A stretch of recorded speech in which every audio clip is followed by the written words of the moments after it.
Hola, esperamos que estén muy bien. Yo soy Jimena. Y yo soy Pablo. Y les damos la bienvenida a su podcast de confianza, Voces de Papel. Antes de presentar el tema del día de hoy, les queremos pedir una gran disculpa por tardar tanto en subir nuevos episodios. Pero tuvimos una serie de compromisos y complicaciones con este fin de semestre, que fue en línea. Creo que fue difícil para todos y todas. Pero ahora ya estamos de regreso con temas nuevos. Por eso les queremos agradecer su paciencia y apoyo de parte de quienes integramos este proyecto. Pero ahora sí, creo que ya es momento de presentar el tema de hoy. No sé si se recuerdan que en el penúltimo episodio de Voces de Papel abordamos Venezuela.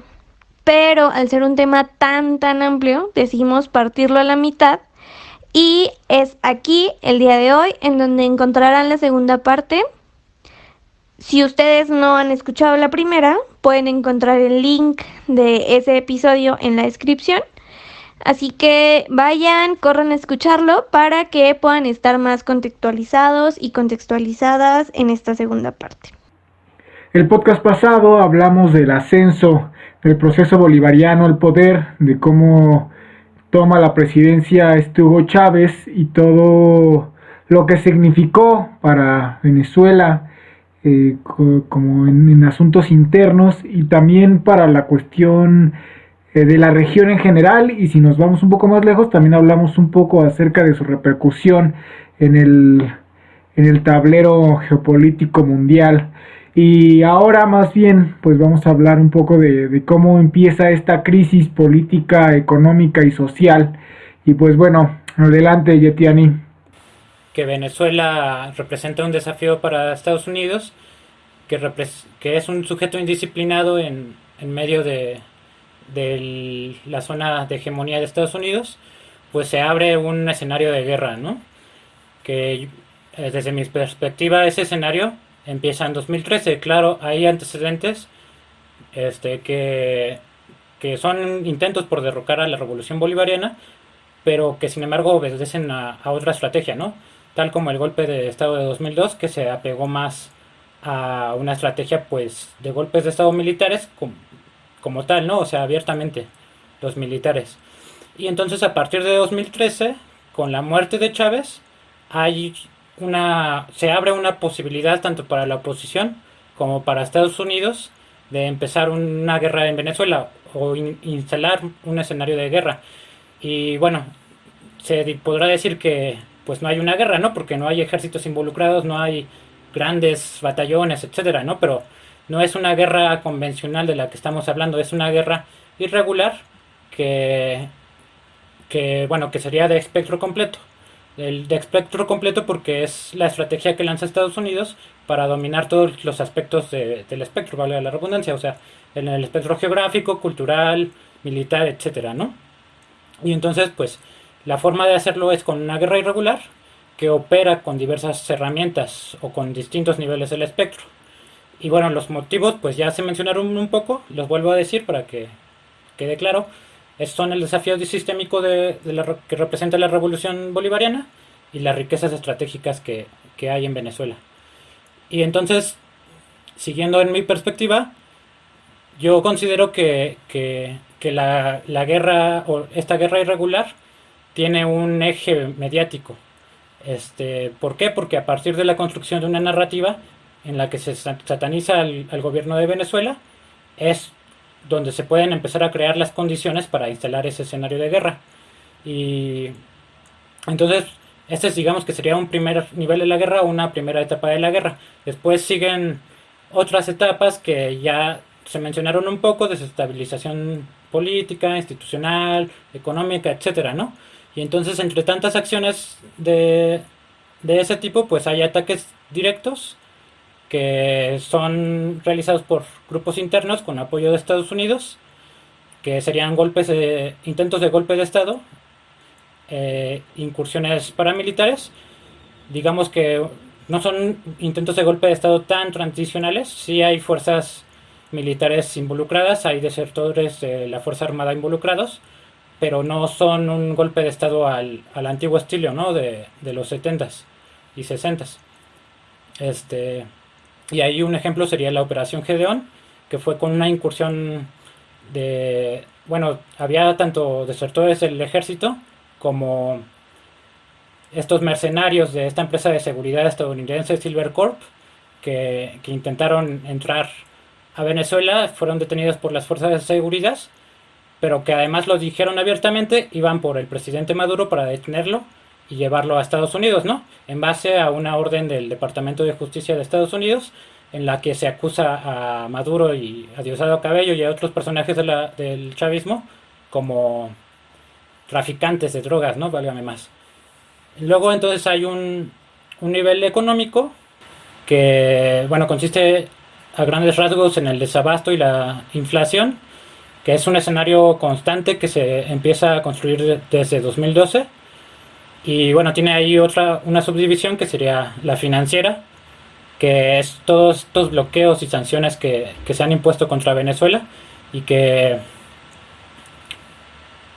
bueno, incluso han llegado al robo abierto, ¿no? De activos del Estado venezolano, como las reservas de oro que están en Europa o las cuentas bancarias que tiene Venezuela alrededor del mundo y que son prácticas que practican muchos países del mundo, ¿no? O sea, poner sus reservas en bancos de países desarrollados.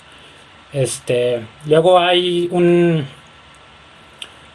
acoso externo en las fronteras alrededor, formando un cerco militar alrededor de Venezuela, principalmente de Colombia, también en Brasil, un poco en Guyana, aunque con Guyana pues es una dinámica distinta por la disputa territorial con el Esequibo. Pero bueno, básicamente los ataques son de Colombia y de ahí se vincula directamente con los intentos de golpe de Estado, ¿no? Porque la mayoría de los intentos de golpe de Estado han venido de Colombia, ¿no? Son normalmente militares venezolanos, desertores, que se van a Colombia y ahí son entrenados. Y luego entran a Venezuela y intentan hacer su golpe de Estado, ¿no?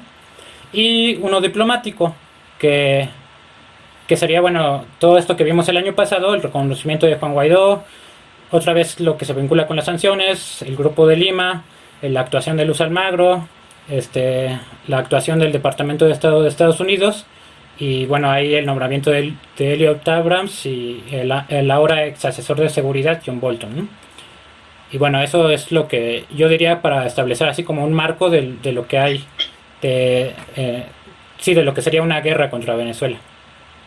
Sí, bueno, a partir de esto que menciona Yetiani, esta idea del espectro completo de la guerra, pues es algo como muy nuevo dentro de la lógica norteamericana de hacer la guerra, que deviene del 98 con la construcción de una nueva política de enfrentamiento que pues están bajo la lógica de no perder la hegemonía, que pues ven como amenazas posibles por emerger, que todavía en ese momento no las vislumbran, pero que sin embargo ya están tratando de enfrentarlas y construir una forma de combatirla, que a final de cuentas su dominio brutal del armamento y tecnológico y financiero, bueno, la hegemonía en sí cultural,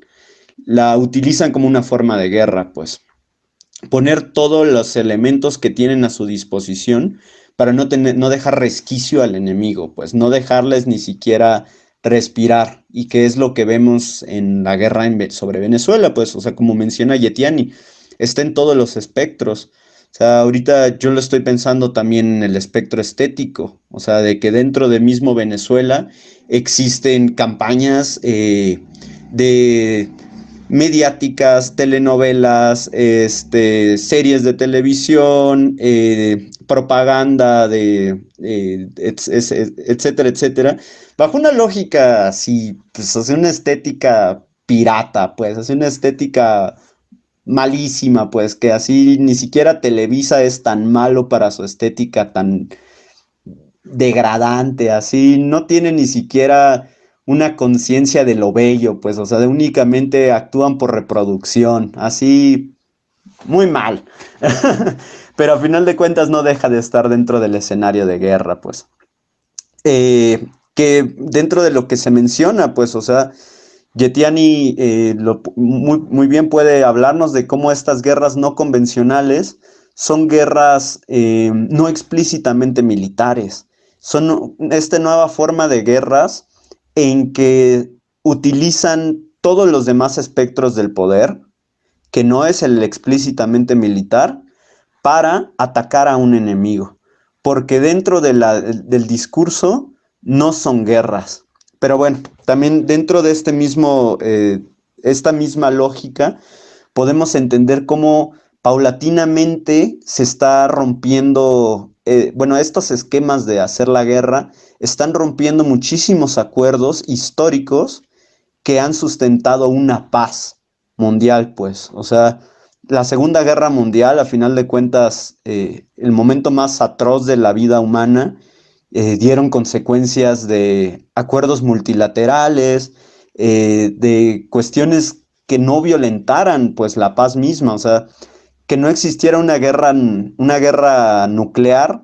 A final de cuentas también deviene ciertos acuerdos dentro de la ONU, pues la existencia misma de ese organismo genera una cierta estabilidad, pues de que no existan conflictos entre las grandes potencias que desencadene la destrucción del mundo. O sea, en todo caso está sucediendo, es por su ambición capitalista, pues, pero no es una guerra explícitamente militar, y sobre todo en estos momentos en que las amenazas son enemigos con capacidades bélicas impresionantes, pues, o sea, esto que le llaman el reloj de la destrucción del mundo, que cada vez va bajando sus números, o sea, significa el tiempo en el que podría llegar una bomba de un lugar, de un punto del mundo al punto más aislado del mundo, cada vez se va reduciendo, pues. O sea, ya son niveles brutales de los armamentos, o sea, que incluso ya ni siquiera se juegan en estas mismas esferas, pues, o sea, ya son esferas de enfrentamientos cibernéticos, de enfrentamientos a través de drones, a través de incluso la existencia del departamento, dentro del Departamento de Estado norteamericano, la existencia de un aparato espacial, pues, o sea, que están construyendo incluso esa misma, sí, pues este departamento, pues nos desdibuja ya una idea de lo tradicional de la guerra, pues, y que en este caso, pues sobre Venezuela se está ejercitando desde el espectro cultural, el espectro económico, el espectro pues, mediático, el espectro, incluso las dinámicas sobre las eléctricas, pues cibernético de alguna manera también podríamos empezar a notar algunas injerencias paulatinamente en la guerra también no convencional que sucede entre Israel e Irán. Pues hemos visto ya como ataques explícitamente cibernéticos a las hidroeléctricas, a las mismas presas, o sea, como para mezclar a través de ataques en el ciberespacio, mezclar químicos con el agua misma, así llegar a unos niveles de locura, pues, de lo que ya es la guerra, de que, pues, nosotros no lo estamos viendo, pues, o sea, en el plano más real nos haría pensar de que estamos viviendo una paz, porque no existe una invasión militar, pero pues en verdad se está violentando a la sanción, a los mismos acuerdos internacionales de no realizar sanciones económicas de forma unilateral, que son las que realiza Estados Unidos, con sanciones no únicamente al país, sino a terceros con los que decidan realizar acciones, decidan comerciar, llevando a cabo actos pues, de lesa humanidad, que a final de cuentas lo que buscan es el rompimiento del tejido social. O sea, son guerras en que a través del acabar por completo al enemigo, incluso a mí me hacen caer a la lógica de que si no lo han acabado con una forma militar, es porque genera de cierta forma una resistencia. Y más bien acabarlo de estas formas es un desgaste tan cabrón, perdón, un desgaste que pues lo que busca es romper un lapso histórico, pues romper una posibilidad histórica, hacer un fracaso rotundo, pues, o sea, de que no únicamente acabar al movimiento presente, sino acabar al movimiento futuro. O sea, son guerras con unos niveles psicológicos tan precisos que buscan destruir desde las bases más profundas.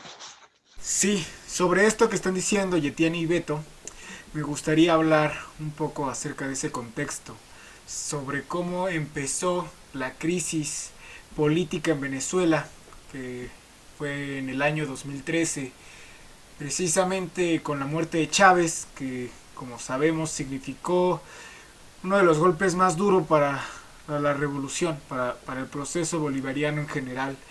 Se quedaron sin aquel dirigente carismático que suponía estar al frente de todo un aparato de organizaciones sociales, ¿no? Un aparato estatal que involucraba pues todo esto que ya habíamos platicado, ¿no? En el anterior podcast sobre un proceso complejo donde pues intervenían militares al mismo tiempo que sociedad civil, ¿no? Organizaciones, etcétera, ¿no? Entonces esa ausencia pues sí, también fue aprovechada por la derecha venezolana, y no solamente por ellos, ¿no? Sino también factores externos, intereses externos, precisamente como los estadounidenses, que como hemos platicado siempre han estado al acecho, ¿no?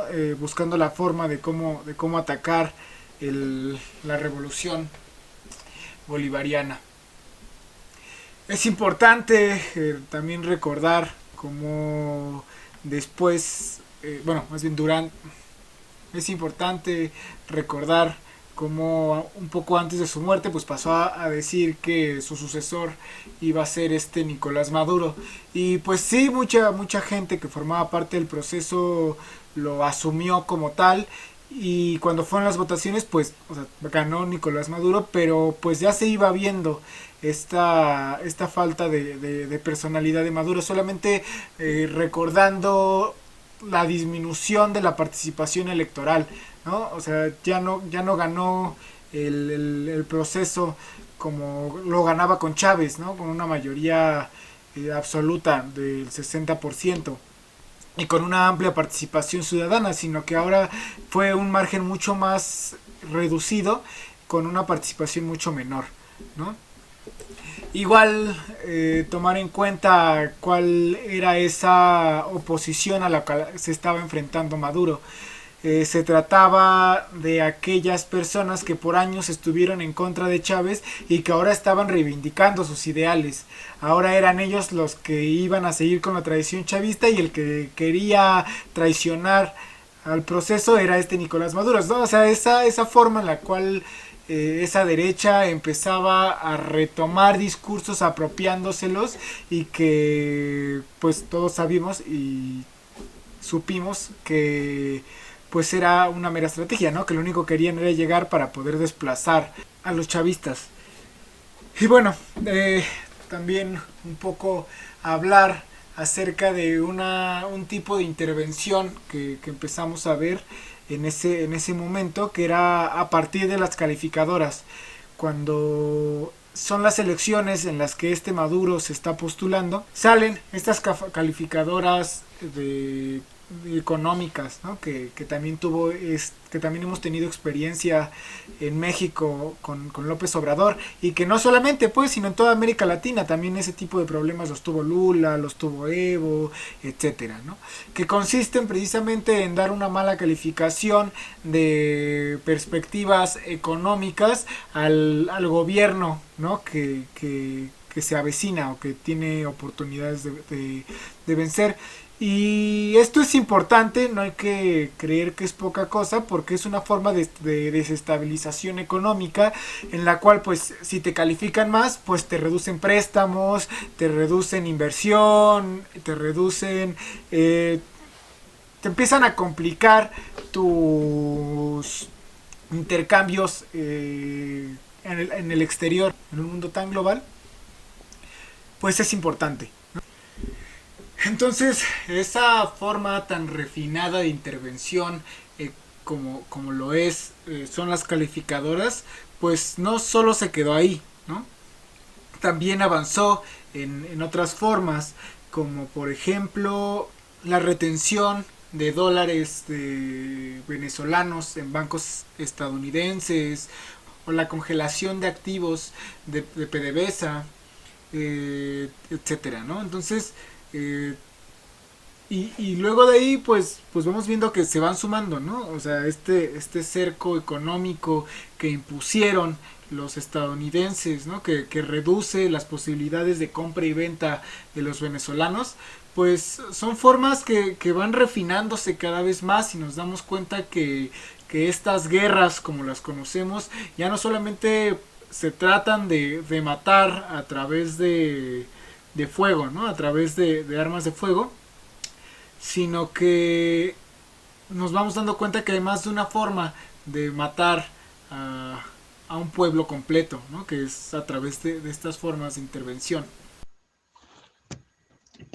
Bueno, ya que entras al tema, también ya para hablar de años, pues 2015 también es otro de los años clave, pues que pues es curioso de que en la administración Obama, pues como que se quería ver esto, pues, presidente pues más de izquierda, más cool, incluso a mí me suena mucho su despedida de la presidencia con este acto en que tira el micrófono diciendo Obama out, pues aquí como queriéndose ver muy, no sé, genial, pues como su acercamiento hacia ciertos caracteres, ideologemas que habían sido mal vistos o negados dentro de presidencias anteriores, como su acercamiento hacia Cuba, que pues en 2015 se da incluso una visita presidencial, pues o sea, algo impensable previo a esto,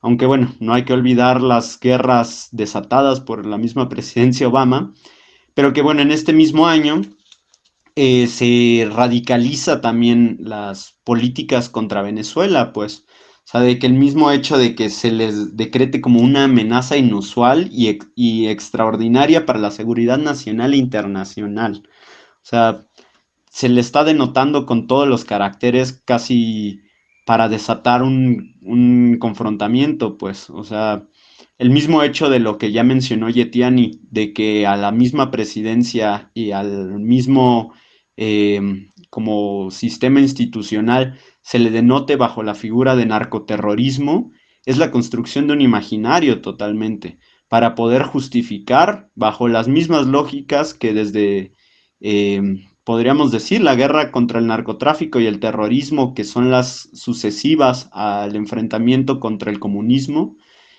han estado manejando discursivamente, pues. Entonces se empieza a desatar toda esta lógica de enfrentamiento, como bien menciona ya Yetiani, a través de distintos países. O sea, hay un concepto que con Yetiani hemos observado, hemos leído, que es hacer la guerra a través de alguien más, pues a través de otro sujeto, que en este caso pues son Colombia, Brasil,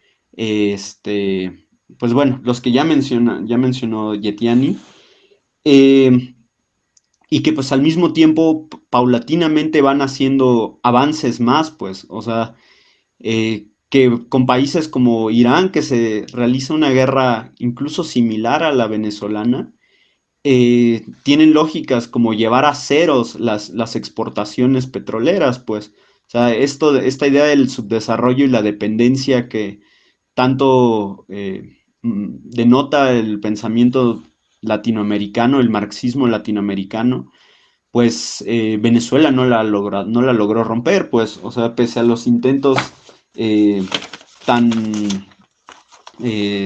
tan recalcables como la agenda económica bolivariana, pues no lograron romper, pues, o sea, el petróleo siendo esta gran base de la economía, pues da esa posibilidad de cortar muchas cosas, muchos avances de la misma revolución, pues.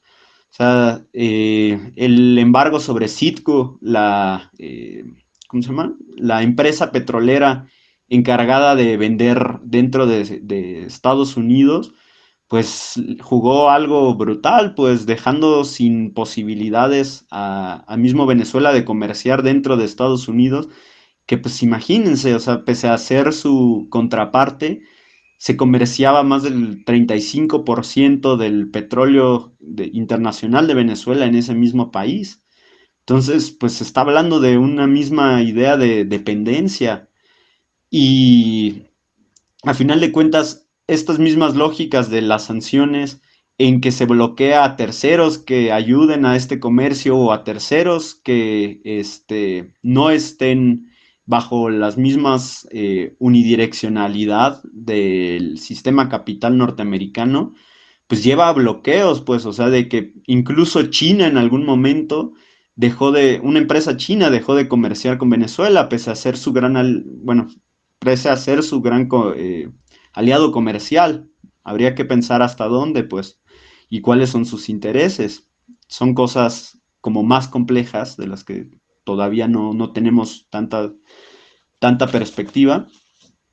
Pero pues nos hace pensar, o sea, incluso esta dependencia al petróleo abre un mercado hacia otros nuevos productos, como es la minería. Esto de la minería, que pues al mismo tiempo es tan dañina hacia la naturaleza, que va teniendo avances sobre las mismas fronteras naturales, sobre la Amazonía, sobre distintas esferas claves para la manutención de la biodiversidad y sobre los mismos pueblos indígenas, que pues a final de cuentas son de estas cosas que se realizan por la misma dependencia económica, que pues paulatinamente habría que ver cómo es que se tiene que ir superando, pues economías locales, solidaridad económica, no sé. Pues igual complementando lo que había dicho Pablo sobre que pues Maduro no es Chávez, pues efectivamente no es Chávez, pero también en retrospectiva pues podemos decir que finalmente el proyecto bolivariano no era un proyecto populista personalista, ¿no? Basado en la figura del caudillo, como muchos pensaron, ¿no? En su momento, como muchos predijeron que pues el chavismo ya no iba a subsistir sin Chávez, ¿no? Y al contrario, ¿no? En retrospectiva, pues ya varios años después, pues no han podido con el chavismo, ¿no? Y o sea, eso demuestra que pues también hubo un proceso tanto institucional como ideológico en el que se fortaleció y se sentaron las bases para la defensa del proyecto, ¿no? Que sí se ha visto muy atacado, ¿no? Y que es muy importante también decir que pues efectivamente las condiciones de vida se ven deterioradas, pero pues más por esta guerra económica. Quiero recuperar algo que se me hace muy interesante y lo mencionó Beto hace un rato, y es sobre cómo los medios de comunicación se han apoderado, ¿no? Como no solo los noticieros, no solo como estos medios que son informativos, ¿no? O sea, meramente informativos, aunque estén como llenos de intereses mediáticos, sino la televisión como forma de entretenimiento. El cómo estas representaciones pueden llegar también a nublar muchísimas cosas. Por ejemplo, no sé, me pongo a pensar mucho en cómo aquí en México, o bueno, más bien cómo otros países representan a México, por ejemplo, ¿no? Y pasa también en Venezuela, y bien lo mencionó Beto, como en las telenovelas, en los programas del mismo Venezuela, está representada como de alguna u otra forma este tipo de violencia, o está representada o está ahí presente la guerra. Y esto da pie no solamente a que se comiencen a tener ideas erróneas o ideas como no certeras, no no completas, más bien, de la situación en Venezuela, tanto la actual como con todo este contexto como un poco histórico, ¿no?, que se está dando ahorita aquí, y que hace que la misma gente de Venezuela tenga como sus propias ideas, sin estar bien informados, tal vez, de ciertas situaciones. Y me pongo a pensar en mucho cómo hay diversos llamados influencers, ¿no?, que son venezolanos, y entonces comparten muchísimas publicaciones hablando sobre una dictadura en Venezuela, ¿no?, actualmente, o que apoyan abiertamente a Guaidó también. Y entonces esto genera, ¿no?, entre sus miles y cientos, o en algunos casos millones de seguidores, que se siga reproduciendo esta idea dentro y fuera de Venezuela. Y entonces eso no es tal cual como un medio informativo puro, como un noticiero, o no es un medio como de entretenimiento como un programa de la televisión, pero sí es una forma de sociabilizar información, y de sociabilizar información hacia un lado, ¿no?, de esta lucha. Sí, al respecto, mencionaba al principio que justamente que yo considero que el eje es mediático, y pues me parece muy interesante lo que estás diciendo, Jimena, porque, o sea, justamente la intención de una guerra mediática pues es manipular la información, pues mentir directamente o decir verdades a medias, y bueno, eso enmarcado en algo que el ejército de Estados Unidos llaman operaciones de guerra psicológica, ¿no?, que son eso, o ahora lo llaman operaciones de información, pero básicamente son esos, ¿no?, influir en la población. Ahora sí que lo que es algo de lo que surgió de Vietnam, de la guerra de Vietnam, o sea, ganarse los corazones y las mentes de la población, ¿no? Y pues de ahí ligo con lo que tú decías, ¿no? O sea, finalmente es una estrategia de penetración cultural, ¿no? O sea, se pretende implantar en la sociedad venezolana esos valores liberales del American Way of Life. Sí, eso. O sea, básicamente que Estados Unidos, mediante esta estrategia, está intentando invisibilizar su papel, ¿no?, en la región, en el país, e incluso histórico, ¿no? También pensando en que muchos de estos, por ejemplo, influencers ni siquiera viven en Venezuela, ¿no? Salieron de ahí, y la gran mayoría de ellos viven justamente en Estados Unidos. Y en muchas otras partes, pero reproducen desde estos lugares estas ideas.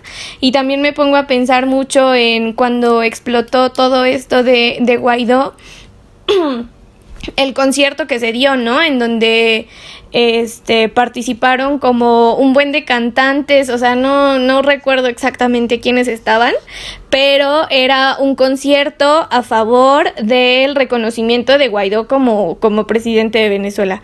Y entonces el participar ahí como figura pública, como artista, ¿no?, en este caso, y además como un artista que viene de fuera de una realidad, y de y que tiene una información como bastante sesgada acerca de la información, deja mucho de qué hablar esta postura, ¿no?, que se tiene. Igual sobre los mismos medios de comunicación, pues vemos como dice Yetiani, es fácil como confundirse y dejarse llevar. Hay que tener el ojo como bien abierto, porque ya lo decía Malcolm X, ¿no? O sea, si no te pones abusado con los medios de comunicación, puedes confundir al opresor con el oprimido y al oprimido con el opresor. Y es un poco lo que pasa, o sea, cómo van construyendo ciertas narrativas en la cual un sujeto que no sé, si ciertos sujetos son considerados como terroristas por algún acto específico, no sé, en España, en Francia, en Estados Unidos, pero una acción similar o quizá peor que lo cometa alguien en Venezuela, no es tachado como terrorista, sino como un héroe, ¿no? Sino ahora él es una persona a la que tenemos que rendir pleitesía porque es un heroico revolucionario, un heroico rebelde. Algo como lo que pasó en 2008, ¿no? Óscar Pérez, el exmilitar que roba un helicóptero y entra a una academia militar a tirotearla, ¿no? Y entonces ahí ninguno de los medios de comunicación, CNN, BBC, etcétera, o sea, sale y dice, es que eso fue un acto terrorista, ¿no? O sea, para ellos es un acto heroico, o sea, una cosa de, como precisamente lo que ustedes están diciendo, construir esas narrativas, esas verdades impuestas. Y ya, o sea, como saliendo un poco del tema de la cuestión como narrativa y periodística, etcétera, ese cerco mediático, y ya como en cuestión de relaciones internacionales, ya como lo que estaba diciendo Jimena respecto a Guaidó, o sea, se me crispa así todas las partes de mi cuerpo y me da muchísima rabia lo que pasó con Guaidó por esta dinámica tan nefasta que generan los estados, principalmente occidentales, del reconocimiento. Cómo sale Estados Unidos a reconocer a Guaidó, cómo sale Iván Duque igual a salir a reconocer a Guaidó, Bolsonaro sale a reconocer a Guaidó, y ya en otras latitudes, ¿no? Como también el presidente de España hasta sale a decir, le damos 3 días a Nicolás Maduro para llamar a otras elecciones. O sea, les damos 3 días para qué. ¿Quién eres tú como para darle días o poner un plazo de lo que sea a un país soberano, ¿no? O sea, ¿qué se cree? Y de hecho, algunos diputados de la bancada de Podemos, el partido de izquierda institucional allá en España, dijo en uno de sus discursos que se sentía el presidente español, el conquistador Alfonso de Ojeda. O sea, para ellos seguimos siendo unas colonias, ¿no? O sea, que creen que pueden intervenir en nuestros territorios y tomar decisiones por nosotros, ¿no? Ese tipo de cosas a mí neta me provocan como muchísima rabia, porque aparte es un sujeto que ni siquiera formó parte de las elecciones ese periodo ese periodo electoral, ¿no? O sea, no participó y de pronto se cree que por subirse a una tarima y autoproclamarse presidente ya puede tomar partida de lo que sea. Y eso, digamos, pues bueno, es un loquito que lo hizo y ya, ¿no? Pero no, o sea, también tuvo sus repercusiones a niveles políticos y sociales en este escenario. En este escenario del coronavirus, por ejemplo, pues lo que hacen los diputados y el presidente, el gobierno general de Iván Duque, fue decir, nosotros no podemos establecer una planificación en contra del coronavirus en paralelo con Venezuela, siendo que tienen una frontera muy grande, la frontera más grande de ambos países es con Venezuela, y son sociedades completamente ligadas, están en constante intercambio. Y cuando salen a preguntarles qué es lo que van a hacer, o sea, tenemos una frontera en constante diálogo con Venezuela, qué vamos a hacer con Venezuela para poder combatir el coronavirus, pues lo que dicen es que nosotros no podemos generar nada con Nicolás Maduro, porque el presidente que nosotros estamos reconociendo es a Guaidó. Es como, ¿qué? O sea, neta, anteponen el bienestar, no solo, ya no, o sea, si no quieren el de los venezolanos, el de su propio pueblo, ¿no? Anteponen su capricho político al bienestar de dos pueblos. Es algo bien interesante, curioso, como esto que pasó recientemente sobre el bloqueo al oro que puso el banco inglés al gobierno de Maduro y decidió darle el acceso a este recurso a Guaidó. Y esto pasó porque Inglaterra fue uno de los países que lo reconoció como presidente de Venezuela. Entonces, cuando Maduro le pide tener acceso al banco inglés para sostener su economía durante la pandemia, es decir, pagarle al personal médico, conseguir instrumental, etcétera, se le negó, y fue justamente porque Guaidó pidió que no se le cediera a Maduro. Y esto tiene que ver con lo que decía Pablo, ¿no? Que ya no se preocupan ni por la salud de la población, y es algo muy ilógico porque es por lo que supuestamente pelea Guaidó, ¿no? O sea, él se queja y se queja de la mala situación, ¿no?, que existe en Venezuela, pero por el otro lado es quien le quita los recursos que les ayudarían a sobreponerse de los estragos económicos y de la salud que ha dejado la pandemia. Yo creo que ya no tendría mucho que decir sobre Guaidó. Efectivamente estoy de acuerdo en que son cosas que enojan, y además pues porque son hasta cierto punto ridículas, ¿no? Y sin embargo ahí están internacionalmente siendo reconocidas, ¿no? O sea, una juramentación en una plaza pública sin ningún sustento legal y se reconoce como presidente, ¿no?, por muchos países.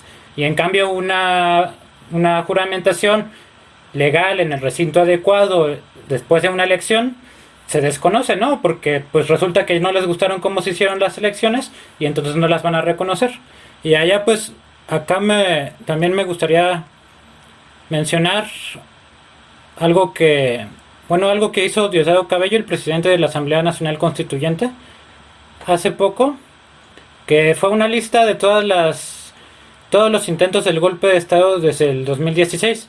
Bueno, y ahí yo tengo registro desde el 2014 con un plan que se llamó La Salida, que estuvo enmarcado en todo este proceso del 2014 de las protestas callejeras, que de eso no hemos hablado, que en Venezuela se llaman guarimbas, y el plan Jericó en 2015 también enmarcado en ese contexto. Y bueno, aquí Cabello nos ofrece algunas, muchas información que pues pueden dar claves. En diciembre del 2016, la operación Espada de Dios, que buscaba el asesinato de Nicolás Maduro. Bueno, en 2017 otros 2 intentos de golpe de Estado. O sea, quizás no valdría la pena tanto mencionar cada una porque pues son muchas, pero vaya, el punto es que es al menos un intento de golpe de Estado por año. Y es algo que, o sea, ese escenario es donde se inscribe Guaidó y donde se inscribe Gedeón, pero que se ha ido intensificando, ¿no? Y sí, bueno, se va intensificando cada año y pues todavía no sabemos cuáles serán las nuevas estrategias, pues es un escenario que cada vez quieren meterle más, como una narrativa más cinematográfica, más espectacular, más precisa, más bella incluso, ¿no? O sea, el mismo hecho de que se va adentrando bajo las lógicas de, pues por ejemplo, estas operaciones, esta última operación Gedeón, que pues es un intento que podría aparecer dentro de un videojuego, pues de un Gears of War o yo qué sé, en que pues entran 50 miembros armados a escondidas para tratarse de tomar al presidente de un país, agarrarlo, secuestrarlo, tomar un aeropuerto, que llegue un avión y llevárselo a Estados Unidos.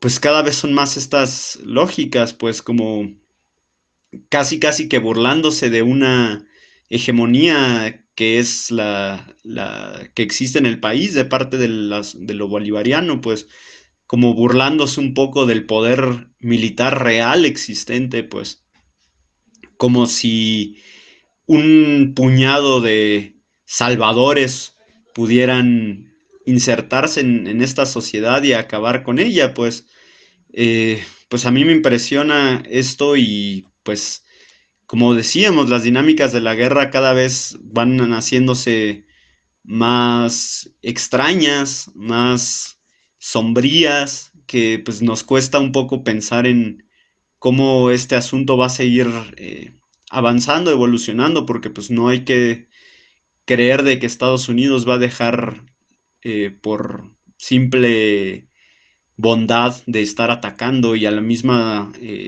oposición, que ni siquiera habría que llamarlo oposición, a los mismos terroristas que están actuando dentro de Venezuela para acabar con la revolución, y el mismo Estado colombiano y OEA y todos los miembros que ya se han hablado, pues.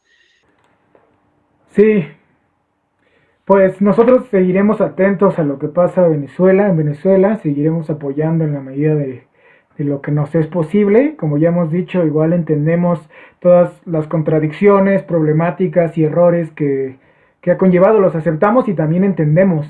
Y no, pero no por eso vamos a permitir que estados extranjeros con intereses propios, ¿no? Que son no más que los suyos, eh, intervenga en países soberanos como lo son los latinoamericanos, y vamos a seguir exigiendo que se respete su soberanía, sus decisiones, ¿no? Y muchísima admiración a ese pueblo, a ese proceso que pues nos ha llenado de esperanza a muchos de nosotros, ¿no? En América Latina, en el continente y en el mundo entero. Y pues bueno, igual, muchas gracias por estas 2 largas y muy fructíferas horas que estuvieron con nosotros. Sí, pues les agradecemos mucho a Beto y a Yetiani por acompañarnos el día de hoy. Creo que sí fue algo muy fructífero y además algo a manera personal, y yo creo que muchos y muchas de las que nos están escuchando pues podemos aprender mucho de estos podcasts.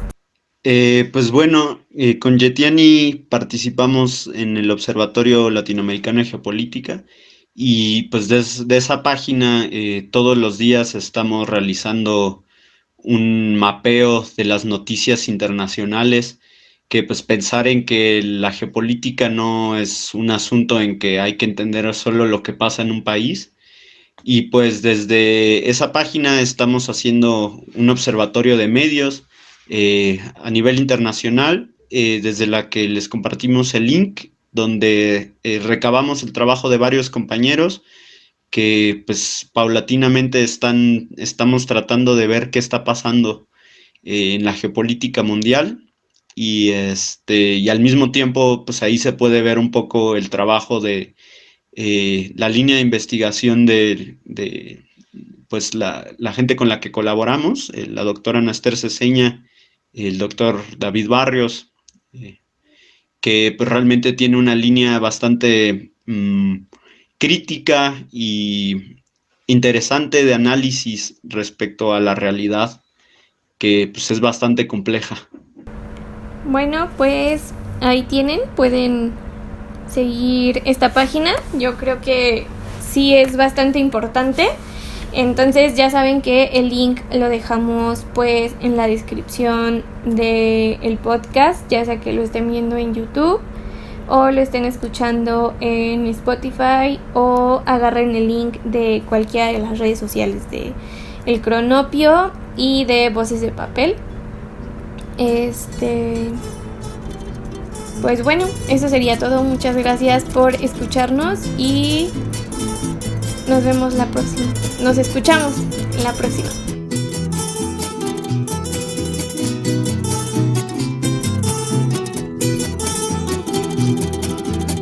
El lagrimiar de las cumaraguas está cubriendo toda mi tierra. Piden la vida y le dan un siglo, pero con tal que no pase nada en mi tierra mansa, mi mansa tierra.